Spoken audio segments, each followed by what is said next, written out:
সর্বপ্রথম খাতনা কার হয়েছিল? কার কার? ইব্রাহিম নবী খলিলুল্লাহ। আহারে বেদ বলে দিয়েছে, আরে হিন্দুরা তোমরা তো চামড়া কাটো না, মুসলমানরা চামড়া কাটে, অথচ তোমার বেদে লেখা আছে নৃপলিঙ্গচ্ছেদ, নৃপলিঙ্গচ্ছেদ দেশ নাম ও নম ইন্দ্রজনা উপস্রোত নামে নরসংসা ভবিষ্যতে। হিন্দু ভাইরা লিঙ্গচ্ছেদ করে না, হিন্দু ভাইরা চামড়া কাটে না, হিন্দু ভাইরা পেশাব করে পানিও নেয় না, অথচ ওদের কলকি পুরাণে লেখা আছে তোমরা তোমাদের শরীরে যদি পেশাবের ছিটা লেগে থাকে তোমরা যেন ঠাকুর ঘরে ঢুকবে না। মানে না, বেদ পুরাণ তো জীবনে পড়ে না। এ বাবাজিরা ভাইরা আমার, মনোযোগ সহকারে জ্ঞান গর্ব কিছু আলোচনা শুনিয়ে দিয়ে, বিজ্ঞান সম্মত আলোচনা শুনিয়ে দিয়ে। আমেরিকার দেশের বিখ্যাত একজনা বৈজ্ঞানিক, ওই বৈজ্ঞানিকের নাম হলো ডক্টর হোবেন। 7 বছর রিসার্চ করেছিল মুসলমানরা কেন খাতনা করে, মুসলমানরা কেন পেশাব করে পানি নেয়, মুসলমানরা কেন খাতনা করে, মুসলমানরা কেন পেশাব করে পানি নেয়। 7 বছর রিসার্চ করার পরে পাদ্রীগুলোকে বলেছিল, পাদ্রীরা শিশুকালে বাচ্চাদের খাতনা করে দেওয়ার কথা তোমরা বলে দাও। চিকিৎসা বিজ্ঞান আর বড় বড় বৈজ্ঞানিকরা রিসার্চ করে জানতে পেরে গেল কেন কেন খ্রিস্টান ধর্মের শিশুকালে বাচ্চাদের কেন খাতনা করে দেওয়া হবে। বলে জানো নাকি, মুহাম্মাদের খাতনা করা অবস্থায় পৃথিবীতে আবির্ভাব হয়েছে, মুসলমানরা তার সুন্নতগুলো পালন করে। মুসলমানরা এই দুটো অভ্যাসের কারণে, এক হলো পেশাব করে পানি নেওয়া আর এক হলো খাতনা করে দেওয়া। পুরুষ মহিলা পেশাব করে যত্ন সহকারে পানি নেয়, ইস্তেঞ্জা করে, আর এক হলো পুরুষ ছেলেরা শিশুকালে বাচ্চাদের খাতনা করে দেওয়া হয়। এই দুইটা মুসলমানদের অভ্যাসের কারণে মুসলমানদের লজ্জা স্থানে 4টে রোগ হয় না। একটা হলো গনোরিয়া, একটা হলো সিফিলিস, একটা হলো ক্যান্সার, একটা হলো এইডস। বাবারা ভাইরা আমার, আজও খ্রিস্টান ধর্মে শিশুকালে বাচ্চাদের খাতনা করে দেওয়া হয়। আর হিন্দুরা বলে কাটুয়া, মানে আমাদেরকে ঠাট্টা করে গো, ঠাট্টা করে। খেপা, আমাদের কি তোদেরই তো ধর্মগ্রন্থে লেখা আছে লিঙ্গচ্ছেদ করতে হবে, নাহলে 4টে রোগ হবে, 4টে রোগ। হ্যাঁ, ওরা আবার দেখবেন মুসলমানদেরকে ঘৃণা করে। আপনি হিন্দু পাড়ায় যাবেন, কলে মুখ লাগিয়ে শুধু পানিটা পান করবেন, আর বামুন ঘরে বৌমা যদি দেখতে পায় তো কলের মুখটা 7 বার ধোবে। আরে যাদের দেহ থেকে পেশাবের গন্ধ পাওয়া যায় তারা আবার মুসলমানকে এরকম ঘৃণা করিস তোরা? ভাইরা আমার, ছাগলে গরুতে পেশাব করে পানি নেয়, ও অবলা প্রাণীকে পানি নেওয়া লাগে না। আর মানুষ যারা হবে তাদেরকে পানি নিতে হবে কি হবে না? ও মানুষ যারা, পশু যারা, গরু যারা, ছাগল যারা, আরে মুসলমানের বাচ্চা বলে দাবি করে 100-র মধ্যে 70টা যুবক ছেলে পেশাব করে পানি নেয় না। ও মুসলমানের বাচ্চা রাস্তার ধারে পাইপ বার করে চচ্চর করে পেশাব করে দেয়, অর্ধেকটা পেশাব প্যান্টে লেগে যায়। আমার আল্লাহ পাক রব্বুল আলামিন কোরআন পাকে জানিয়ে দেয়, ওকে মানুষ জানো বলো না, লাহুম কুলুবুল্লাহ ইয়াফকাহুনা বিহা ওয়া লাহুম আইনুল্লাহ ইউবসিরুনা বিহা ওয়া লাহুম আযানুল্লাহ ইয়াসমাউনা বিহা উলাইকা কাল আনআম বাল হুম আদাল উলাইকা হুমুল গাফিলুন। কোরআনেতে পারা নম্বর 9 পৃষ্ঠা নম্বর 13 লাইন নম্বর 1 আমার আল্লাহ পাক জগতের মানুষকে জানিয়ে দেয়, বোঝেও বোঝে না যারা, বিবেক আছে বোঝে না, দেখেও দেখে না যারা, চোখ আছে দেখে না, আর শোনেও শোনে না যারা, কান আছে শোনে না। গরু ছাগলকে পেশাব করার সময় পানি নিতে হয়, সমাজ তারা মানে না, ওটা অবলা প্রাণী, তাই ওদের জন্য ওসব লাগে না। কিন্তু আমরা যে মানুষের বাচ্চা, আমাদেরকে রাতের বেলায় যৌন মিলন করে সকাল বেলায় ফরজ গোসল করতে হয়, হয় কি হয় না? না পাকি থাকা যাবে, 1 ঘন্টা আগে যৌন মিলন হয়েছে, সঙ্গে সঙ্গে গোসল করে নেওয়া লাগবে কি লাগবে না? না পাকি থাকা যাবে? এ বাবাজিরা ভাইরা আমার, দেখবেন গরু ছাগল, গরু তো আপনাদের আছে, গলায় দড়ি দিয়ে রেখেছেন, আর ওই বেগটিয়া ব্রিজটা পার করে ওই মাঠের ধারে আপনি ধান কিংবা সরিষা চাষ করেছেন, আপনারই ঘরের গরুটার গলার দড়ি খুলে গেছে, আপনারই গরু, আবার আপনারই জমি, গরুটা জমির সামনে দাঁড়িয়ে দাঁড়িয়ে বলছেন না, এ সরিষাগুলো তো খাবো না, এটা আমার মালিকের জমি। আচ্ছা, গরুটা এমন ভাববে না সামনে যেটাই পাবে সেটাই চালাবে? ও হলো অবলা পশু, ওর বিবেক নাই, বুদ্ধি নাই। আরে তোমার ঘরে ছেলেটার মেয়েটার তো বুদ্ধি আছে, ও সামনে যেটাই পাই সেটাই চালাই, দিন গেলে 12টা করে তেরঙ্গা চিবাই গরুর মতো গাল দিয়ে। আরে যত খাবি খা, অল্প দিনে যৌবন হারাবে, আর 3 মাস পরে বউ পালাবে, হারবাল কোম্পানি ধনী হবে, আর বিমল খেলে এই সমস্যা হবে। খা খা, দেখো শুধু কেমন চিবোচ্ছে, তাও আমরা ছাগলের চাইতে অধম। ওদের বাপ আছে বলছে, বাপ, বাপগুলো কিছু বলে না, ছেলে মানুষ। বাবাজিরা ভাইরা আমার, আপনার বাড়িতে গরুটা বসে আছে, খুব মশা, গোয়ালে আগুন দেন কি দেন না, ধোঁয়া দেন না, মশার অত্যাচার, যাতে মশাগুলো পালাই। হঠাৎ করে গরুর বাছুরটা লাফালাফি করতে গিয়ে আগুনে যেমন পা পড়ে গেল, গরুর বাছুরটা ঝলসে গেল, পা পুড়ে গেল। আচ্ছা বলেন, গাই গরুটা এই বাছুরটার সঙ্গে কি কান্না করবে, না সামনে যেটাই পাবে সেটা চালাবে? এ বাছুরের জন্য কান্না করবে না, কারণ অবলা প্রাণী, অত বোঝ শক্তি না। বাবাজিরা ভাইরা আমার, তোমার তো জ্ঞান হয়েছে, তোমার সামনে অন্যায় হয়, তোমার সামনে কেউ কষ্ট পায়, তোমার সামনে কেউ কষ্ট পায়, তোমার সামনে কেউ বিপদে পায়, তোমার যদি মনে দয়া ময়া না হয়, জেনে রাখতে হবে তোমার ঘরের গোয়ালের গরুটা তোমার চাইতে ভালো। তাই তো আল্লাহ পাক কুরআন পাকে জানিয়ে দিল, ওয়ালাকাদ যারানা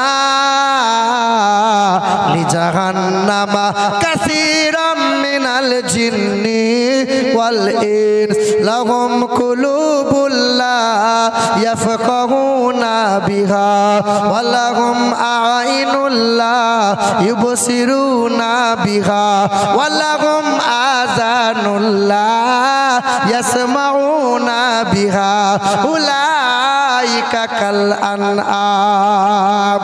বিবেক দিয়েছি তারপরেও বুঝে না, চোখ দিয়েছি তারপরেও ভালো জিনিস দেখে না, কান দিয়েছি ভালো জিনিস শোনে না।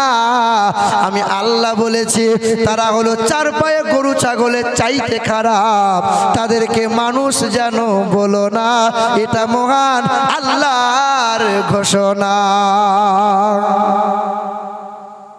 মানুষ তারা, মানুষ বলো না।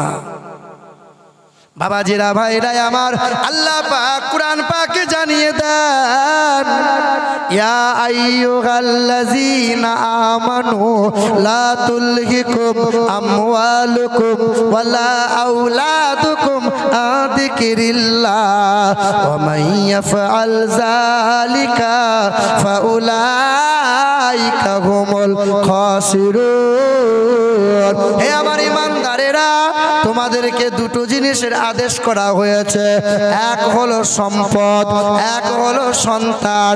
এই দুটো জিনিস জানো আমি আল্লাহর ইচ্ছার বাইরে কোনোদিন চালাবে না।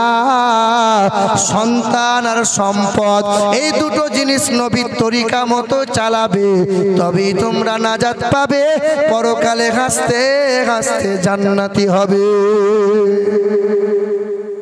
কটা জিনিস? সম্পদ আর সন্তান, এই দুটো জিনিস আমার ইচ্ছার বাইরে চালাবে না। আমি যেমন চালাতে বলবো তেমন চালাবে, কোনো সময় নয় নবীর সুন্নতকে ত্যাগ করে নয়। বাবাজিরা ভাইরাই আমার, এ মুসলমানের ছেলেরা, এ আমার নওজোয়ান যুবকেরা, হিন্দু ধর্মগ্রন্থের বেদ বলে দিয়েছে শোনো, এই তঙ্গৌলগত প্রায়োজন সুপর ধর্মনি ধর্মত্ব নাই সাথে ন ভগবান বতরিষ্যতে অতোত সাং ভবিষ্যতে মনংসে বেশদা নিব বাসুদেবাঙ্গরাঙ্গীতি পণ্যগন্ধা নীলস্পর্শ পৃথিবীর জমিনে মানব জাতির কল্যাণ কর্তা। তবে একটা কথা বলি, আচ্ছা হিন্দুরা বসে পিশাব করে দাঁড়িয়ে করে, আচ্ছা আমার আপনার নবী জীবনে কোনোদিন দাঁড়িয়ে পেশাব করেছেন? একবার করেছেন। কবার বলবো আপনাকে? আমার নবী জীবনে একবার দাঁড়িয়ে পেশাব করেছেন, বলবো।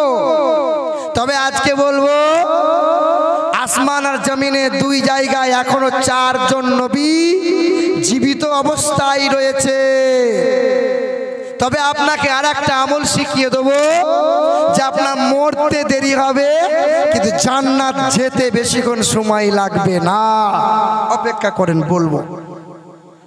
বাবাজিরা ভাইরা আমার, এ মুসলমানের ছেলেরা, নওজোয়ান যুবকেরা, বাবারা বাবারা, বেদে লেখা আছে, এই তঙ্কৌলগত প্রায়োজন সুপর ধর্মনি ধর্মত্ব নাই সাথে ন ভগবান বতরিষ্যতে। পৃথিবীর জমিনে বিশ্বের সৃষ্টিকর্তা দরবার থেকে, মহান প্রতিপালকের দরবার থেকে আসবেন একজন গুরু, তিনি হবেন জগৎ গুরু, বিশ্বের মানব জাতির কল্যাণ কর্তা। তিনি জীবনে কখনো কোনোদিন সংসারের মায়ায় পড়ে ছেলে মেয়ের ভাবনা ভাবতে ভাবতে ভাবতে দুনিয়া দুনিয়া করতে করতে, না না, সারাটা জীবন সংসার নয়, ছেলে মেয়ে নয়, দুনিয়াদারি নয়, শুধু উম্মত উম্মতির কথা ভাবতে ভাবতে সব কিছু উজাড় করে দিয়েছেন তিনি। চতুর্বিভ্রাতি ভেদাং করিষ্যামি কলিকায়াম। তিনি হবেন জগৎ গুরু, যার 4 জনা হবে সহচর। আমার নবীজির খলিফা কয়জনা? একজনের নাম কি? দ্বিতীয় জনের নাম কি? ওমরে ফারুক রাদিয়াল্লাহু তাআলা আনহু। তৃতীয় জনের নাম? চতুর্থ জনের নাম? ওদের কলকি পুরাণ ভগবত পুরাণে বলা হয়ে গেছে, ওরা কালো চশমা পরে আছে, এখনো অন্ধ হয়ে আছে। বেদে লেখা আছে, চতুর্বিভ্রাতি ভেদাং করিষ্যামি কলিকায়াম। তিনি হবেন জগৎ গুরু, যার 4 জনা হবে সহচর। একজনের নাম হবে হযরতে আবু বকর, একজনের নাম হবে ওমরে ফারুক রাদিয়াল্লাহু তাআলা, একজনের নাম হবে উসমান গনি, একজনের নাম হবে শেরে খোদা মাওলানা আলী রাদিয়াল্লাহু তাআলা। এ বাবাজিরা ভাইরা আমার, কি লেখা আছে বেদে? যে নিজের চিন্তা শুধু করবেন না, নিজের সংসার বিবি বাচ্চাদের শুধু ভাবনা ভাববেন না, সারা জীবনটা নিজেকে উজাড় করে দেবেন উম্মত উম্মতির চিন্তায়।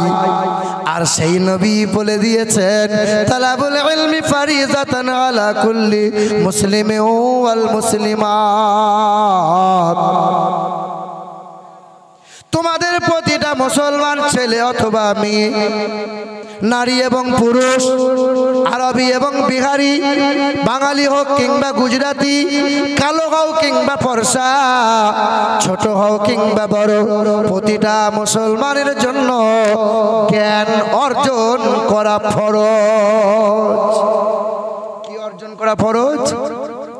আচ্ছা বলেন, আপনি মুসলমান, আমরা মুসলমান, একটা মুসলমানের সর্বপ্রথম ফরজ কোনটা? বলুন বলুন। একটা মুসলমানের সর্বপ্রথম ফরজ কোনটা? নামাজ, রোজা, না কি বলুন? একটা মুসলমানের সর্বপ্রথম ফরজ হলো জ্ঞান অর্জন করা। জ্ঞান, জ্ঞান, ইলম হাসিল করা। ইলম মানে শিশুকালই তো আপনাকে সদর ডাকতে হচ্ছে না, কিন্তু শিশুকাল থেকেই আপনার জন্য জ্ঞান অর্জন করার জন্য বারবার নবী তালিম বলেছে, বারবার তাগিদ দিয়েছেন। শুনে রেখে দেন বাপ আর মা যারা, পুরুষ এবং মহিলার দুই ফোঁটা পানি যখন এই মহিলার জরায়ুতে একসঙ্গে প্রবেশ করে, এই দুই ফোঁটা পানিকে আমার আল্লাহ নাম দিয়েছেন নুতফা। সুম্মা খালাকনান নুতফাতা আলাকাতান ফাখালাকনাল আলাকা মুযগাতান ফাখালাকনাল মুযগাতা ইজামান ফাকাসাউনাল ইজামা লাহমা। পুরুষের পাঁজর থেকে এক ফোঁটা পানি, মহিলার এক ফোঁটা পানি, এই দুই ফোঁটা পানির নুতফা নাম দিয়েছেন আমার আল্লাহ। 40 দিন যেমন হবে ওই পানিটাকে আমার আল্লাহ রক্ত বানিয়ে দেবে, আবার 40 দিন যেমন যাবে আমার আল্লাহ রক্তটাকে মাংসে বানিয়ে দেবে, আবার 43 যখন হয়ে যাবে আমার আল্লাহ মায়ের পেটে হাড়ের খাঁচা বানিয়ে দিয়ে চামড়ার পোশাক পরিয়ে দেবেন। 43 হয়ে গেল মানে আল্লাহ পাক রুহুটা নিয়ে এসে বাচ্চার শরীরে ফুঁকে দেবেন। মায়ের পেটে বাচ্চা নাড়াচাড়া শুরু হয়ে গেল। বাচ্চার কতদিন বয়স? কতদিন মানে কতদিন হলো? 120। যখনই 120 দিন বয়স হয়ে গেল, শুনে রেখে দেন ফিকুটিয়া গ্রামের এলাকার মুসলমান ছেলেরা মেয়েরা, 120 দিন পরে যদি কোনো মহিলা নিজের রূপ লাবণ্য সৌন্দর্যতা বজায় রাখতে গিয়ে হাসপাতালে গিয়ে খুঁচিয়ে খুঁচিয়ে বাচ্চা হত্যা করে আসে, যদি কোনো মহিলা ট্যাবলেট খেয়ে বাচ্চা নষ্ট করে, যদি কোনো মহিলা, যদি কোনো পুরুষ তাকে জোরপূর্বক বাচ্চা নষ্ট করায়, পৃথিবীর জমিনে একটা মানুষকে ভুজালি দিয়ে খুঁচিয়ে খুঁচিয়ে হত্যা করলে যে অপরাধ হয়, একটা মানুষকে গুলি করে খুন করলে যে অপরাধ হয়, একটা মানুষকে লাঠি দিয়ে আঘাত করতে করতে যদি মারা যায় ওই মানুষটাকে খুন করলে যে অপরাধ হয়, 120 দিন পরে যদি কোনো মহিলা খেতে দেওয়ার ভয়ে আর নিজের সৌন্দর্যতা বজায় রাখতে গিয়ে এই পেটের বাচ্চাকে ডাক্তারকে দিয়ে খুঁচিয়ে খুঁচিয়ে হত্যা করে, হাসরের ময়দানে খুনের আসামি বলে তাকে দাঁড় করানো হবে। সে যত বড় হাজি বিবি হোক না কেন তার জন্য জান্নাত পাওয়া কঠিন হয়ে যাবে। হাসরের কঠিন ময়দানে ওই যে পুরুষ মানুষটা, ওই যে মহিলাগুলো সব জান্নাতে যাওয়ার জন্য ছুটে বেড়াবে, আর ছোট্ট একটা মাসুম বাচ্চা আল্লাহ পাকের দরবারে কাঁদবে আর বলবে, মালিক এই মহিলাটা জান্নাতে যায়, আল্লাহ কি করে জান্নাতে যায় মালিক? আমি ওনার পেটে ছিলাম, ও আমার মা ছিল, মা আমি আমার মায়ের পেট থেকে নিজের ভাষায় বলেছিলাম, মা তুই আমাকে মারিস নে, আমাকে ওষুধ খেয়ে বা নার্সিংহোমে গিয়ে খুঁচিয়ে খুঁচিয়ে হত্যা করে দিস নে মা, আমি তোমার মতো বাঁচতে চাই গো মা, মেরে দিও না, কোনোদিন তোমাকে মা বলে ডাকবো না, আমাকে নিতে হবে না, আমাকে কোলে নিতে হবে না, আমাকে ভূমিষ্ঠ দিয়ে তুমি ফেলে দিও, কিন্তু আমাকে মেরে দিও না। হাসরের কঠিন ময়দানে এই মহিলা জান্নাতে যেতে চাইবে, কিন্তু মাসুম বাচ্চাটা তোমার বিরুদ্ধে নালিশ করে দেবে। মহিলার জন্য পুরুষটার জন্য জান্নাত পাওয়া বড় মুশকিল হয়ে যাবে। বাবারা ভাইরাই আমার, তাহলে বোঝা গেল 40 দিনে আমার আল্লাহ পাকের হুকুমে পানিটা রক্ত হয়। দেখবেন 40 দিন না যাওয়া পর্যন্ত পেশাব টেস্ট করবেন, ধরা পড়বে না। কার হুকুমে পানি রক্ত হয়? আবার 40 দিন পরে। এখানে একটা বিষয় আপনি লক্ষ্য করে দেখেন, 40-এ রক্ত হয়, আবার 40-এ রক্ত মাংস হয়, আবার 40 দিনে আমার আল্লাহ পাক রুহুটা দান করে দেন, হাড়ের খাঁচা বানিয়ে চামড়া পোশাক পরিয়ে দেন। বাচ্চা 43 হয়ে গেল, মানে বাচ্চা মায়ের পেটে নাড়াচাড়া শুরু করলো।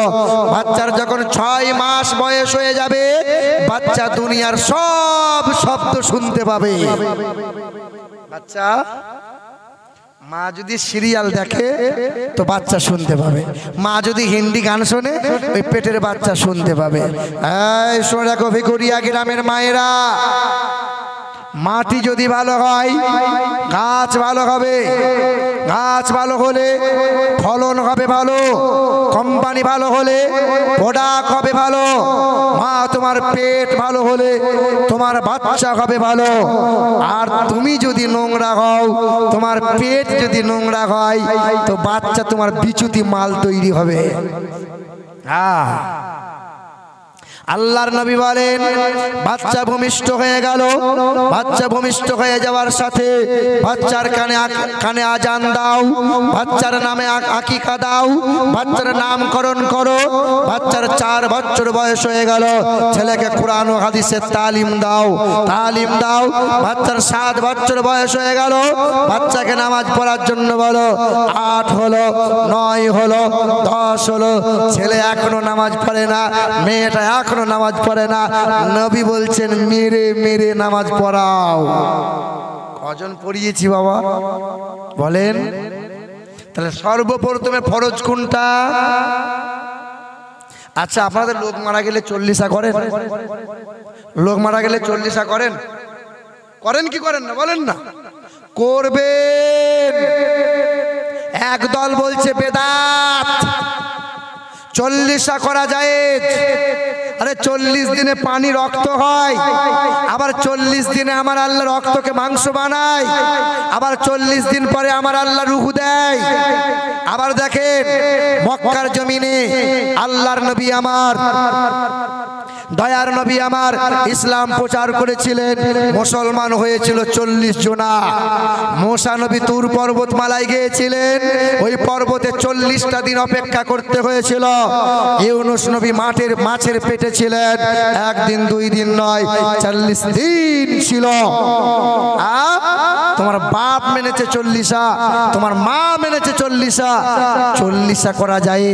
নবী বলছেন 40 জন ইমানদার ব্যক্তি যদি হাত তুলে মোনাজাত করে দেয়, আল্লাহ পাক ওই দোয়াকে কবুল করে নেয়। জোরে বলুন সুবহানাল্লাহ।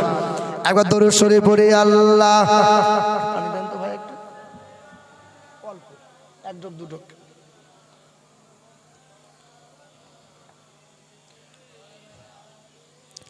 মাওলানা মুহাম্মদ দরুদ পড়ো, দরুদ পড়ো ও মুমিন মুমিনা। আরে দরুদ বিনে হাসর মিজানে আর নাজাত কে হয় পাইবা না। আল্লাহুম্মা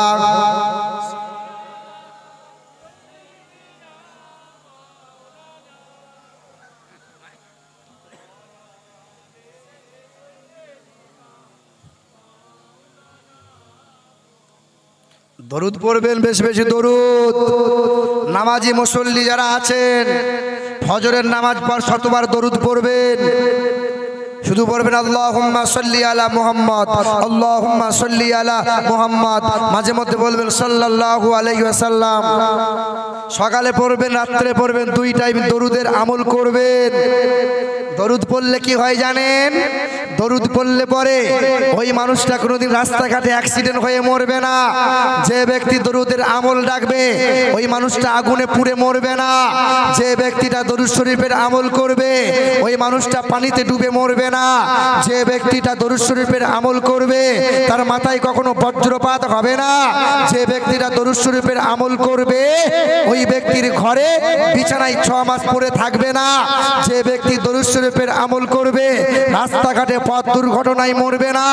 যে ব্যক্তি দরুদ শরীফের আমল করবে তাকে রিজিকের অভাব কোনোদিন আসবে না। যে ব্যক্তি দরুদ শরীফের আমল করবে তাকে ঋণ কখনো তার সংসারে হবে না।